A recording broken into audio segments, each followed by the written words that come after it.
Sebuah perkembangan penting terjadi dalam dunia hukum Indonesia pada tanggal 21 Mei 2025. Presiden Prabowo Subianto secara resmi menandatangani Peraturan Presiden Nomor 66 Tahun 2025. Peraturan baru ini memperkenalkan kerangka kerja untuk perlindungan negara yang lebih baik bagi jaksa dan keluarga mereka.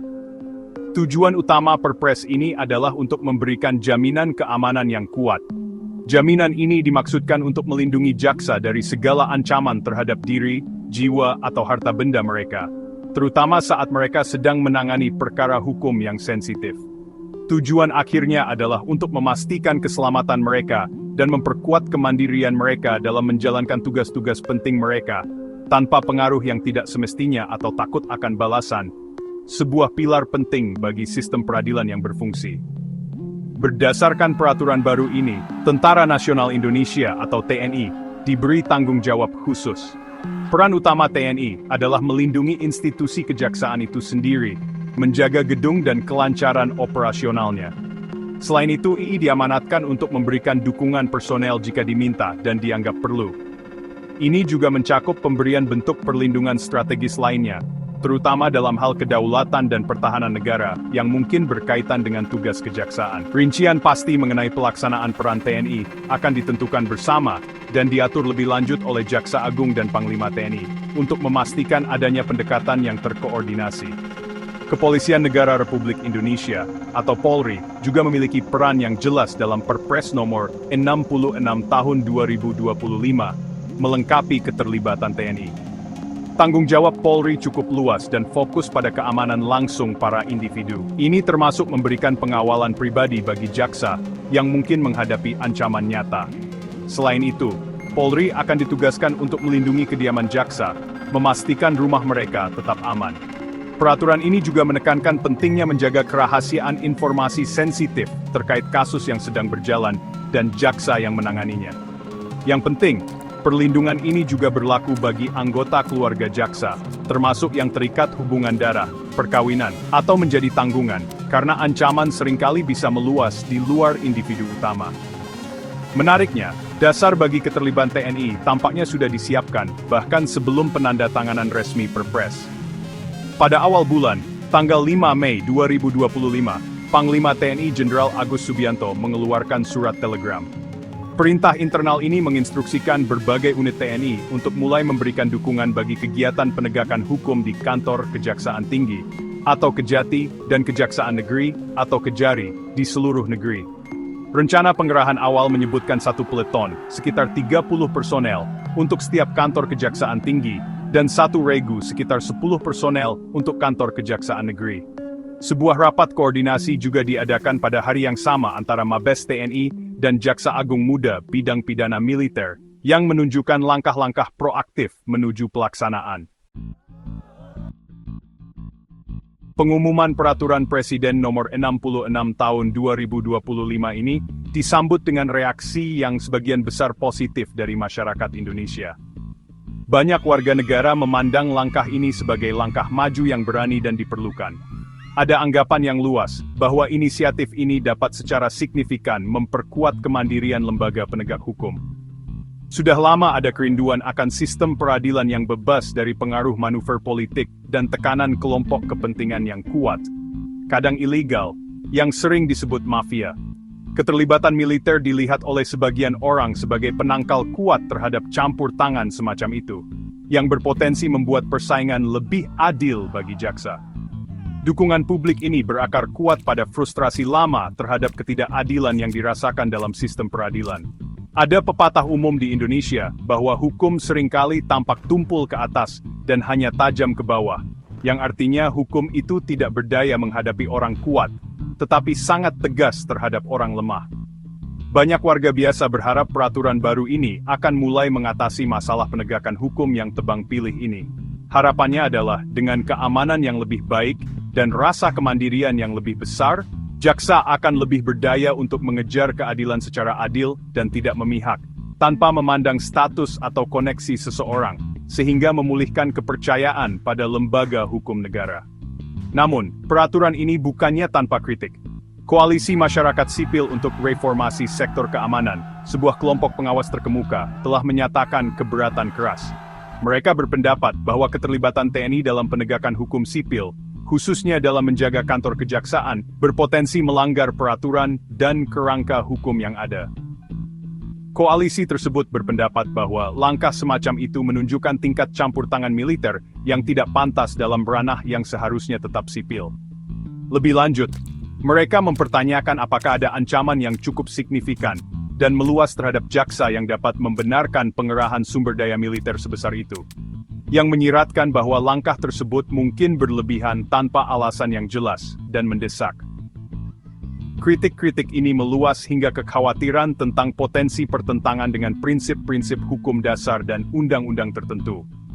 Kekhawatiran telah dikemukakan mengenai keselarasan peraturan ini dengan Undang-Undang Dasar Negara Republik Indonesia, Undang-Undang Kekuasaan Kehakiman, Undang-Undang Kejaksaan, Undang-Undang Pertahanan Negara, dan Undang-Undang TNI itu sendiri. Kekhawatiran besar adalah bahwa peningkatan peran militer dalam urusan sipil ini dapat menandakan kembalinya secara halus doktrin duifungsi era Orde Baru, di mana militer memiliki peran sosial politik yang signifikan di samping tugas pertahanannya. Kemunduran semacam itu dipandang dengan hati-hati oleh mereka yang memperjuangkan pemisahan yang jelas antara ranah militer dan sipil dalam masyarakat demokratis. Di luar dampak hukum dan keamanan langsung, Peraturan Presiden Nomor 66 Tahun 2025 ini banyak ditafsirkan dari sudut pandang politik, terutama mengenai dugaan dinamika kekuasaan di antara elit. Banyak pengamat melihat ini sebagai langkah strategis yang diatur oleh kelompok yang biasa disebut kelompok Hambalang. Faksi ini erat kaitannya dengan Presiden Prabowo Subianto, dan umumnya dianggap mendukung reformasi hukum yang signifikan, rasa nasionalisme yang lebih kuat, dan penerapan penegakan hukum yang lebih tegas di semua lini. Oleh karena itu, Perpres ini dipandang oleh para pendukung dalam konteks ini sebagai tindakan tegas untuk memberdayakan lembaga kejaksaan negara. Langkah ini kemudian dianggap oleh beberapa analis sebagai potensi tantangan bagi blok berpengaruh lainnya, yang sering disebut kelompok Solo. Kelompok yang disebut terakhir ini biasanya dikaitkan dengan struktur kekuasaan yang lebih tradisional, dan di masa lalu, pernah menghadapi tuduhan mencoba mencampuri kasus-kasus hukum besar untuk melindungi kepentingan tertentu. Pengerahan TNI untuk menjaga jaksa dengan demikian ditafsirkan oleh sebagian pihak sebagai sinyal jelas dari faksi Hambalang. Ini menunjukkan niat untuk melawan dominasi dan pengaruh yang tidak semestinya dari kelompok Solo dalam sistem hukum, dengan tujuan menciptakan lingkungan penegakan hukum yang lebih transparan dan tidak mudah dimanipulasi. Interpretasi ini menguat jika melihat konteks sejarah sistem hukum Indonesia. Sudah menjadi rahasia umum yang disayangkan bahwa banyak kasus hukum terkenal yang sering melibatkan kepentingan publik yang signifikan atau individu yang berkuasa secara misterius terhenti atau hilang dari pandangan publik. Kasus-kasus yang awalnya mendapat liputan media yang luas dan tampak sederhana bisa tiba-tiba senyap. Penyelidikan bisa kehilangan momentum, atau hasilnya bisa tampak ringan secara tidak dapat dijelaskan. Pola ini, seiring waktu, telah menimbulkan kecurigaan publik yang cukup besar, memicu teori tentang kekuatan tak terlihat yang aktif menghalangi jalannya keadilan demi keuntungan mereka sendiri, yang semakin mengikis kepercayaan. Pemerintah, melalui para pejabatnya, telah berusaha membingkai peraturan tersebut dalam istilah yang lebih netral.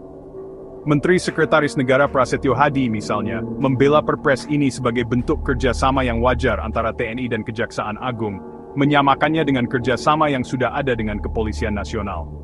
Namun, ia juga mengakui bahwa langkah semacam itu mungkin secara tak terhindarkan akan mengganggu kepentingan tertentu yang sudah lama diuntungkan oleh lingkungan hukum yang kurang diawasi. Demikian pula, Hasan Nasbi, Kepala Kantor Komunikasi Presiden, menekankan pentingnya Perpres ini dalam mendukung jaksa, terutama dalam bidang-bidang berisiko tinggi seperti upaya pemberantasan korupsi dan penanganan kejahatan sumber daya alam. Penandatanganan Peraturan Presiden Nomor 66 Tahun 2025 ini, sebagian besar dianggap sebagai langkah yang berpotensi signifikan menuju reformasi lembaga penegak hukum Indonesia. Ada harapan besar bahwa langkah ini akan berkontribusi untuk membersihkan lembaga-lembaga ini dari pengaruh buruk campur tangan politik dan jangkauan organisasi kriminal, yang sering disebut mafia. Dengan menyediakan lingkungan yang lebih aman bagi jaksa, harapannya adalah mereka akan lebih siap untuk menahan tekanan dari luar. Hal ini pada gilirannya dapat mengarah pada proses hukum yang lebih objektif dan adil, yang penting bagi kesehatan negara demokrasi manapun, dan untuk menjaga kepercayaan publik terhadap kemampuan negara dalam menegakkan keadilan. Namun, peraturan ini juga bisa menunjukkan, atau bahkan mungkin menjadi pemicu, perebutan kekuasaan yang semakin intens antara berbagai faksi di kalangan elit Indonesia. Narasi Hambalang versus Solo menunjukkan adanya persaingan antara elemen reformis yang ingin merombak sistem dan kekuatan yang lebih tradisionalis, yang mungkin ingin mempertahankan status quo yang secara historis telah melayani kepentingan mereka. Keberhasilan pelaksanaan dan dampak akhir dari Perpres ini kemungkinan akan bergantung pada keseimbangan rumit dari pengaruh-pengaruh yang bersaing ini. Jalan ke depan akan memerlukan navigasi arus bawah politik yang kompleks ini dengan hati-hati untuk memastikan bahwa reformasi benar-benar melayani kepentingan publik daripada menjadi alat dalam permainan kekuasaan yang lebih sempit. Meskipun peraturan ini tentu menandai babak baru dan pernyataan niat yang berani, penting untuk diakui bahwa reformasi hukum dan kelembagaan yang komprehensif adalah tugas besar. Tantangan signifikan, tidak diragukan lagi, masih ada.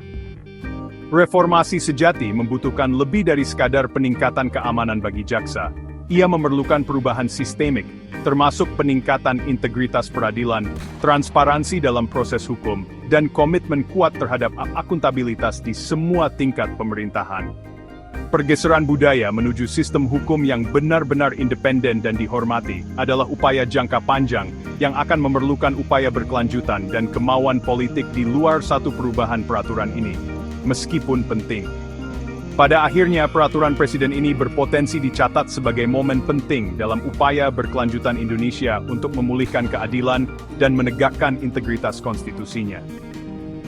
Jika motivasi yang mendasarinya, terutama dari kelompok Hambalang seperti yang diperkirakan beberapa pihak, benar-benar bertujuan untuk memulihkan kepatuhan terhadap prinsip-prinsip konstitusional dan memastikan penegakan hukum yang adil dan merata bagi semua warga negara, maka ini memang bisa menjadi tonggak awal perubahan besar, landasan awal untuk perubahan positif yang signifikan. Bulan-bulan dan tahun-tahun mendatang akan mengungkapkan apakah janji ini berubah menjadi perbaikan nyata dalam supremasi hukum dan pengalaman publik terhadap keadilan di seluruh Nusantara, sebuah perkembangan yang diawasi dengan seksama oleh pengamat domestik maupun internasional.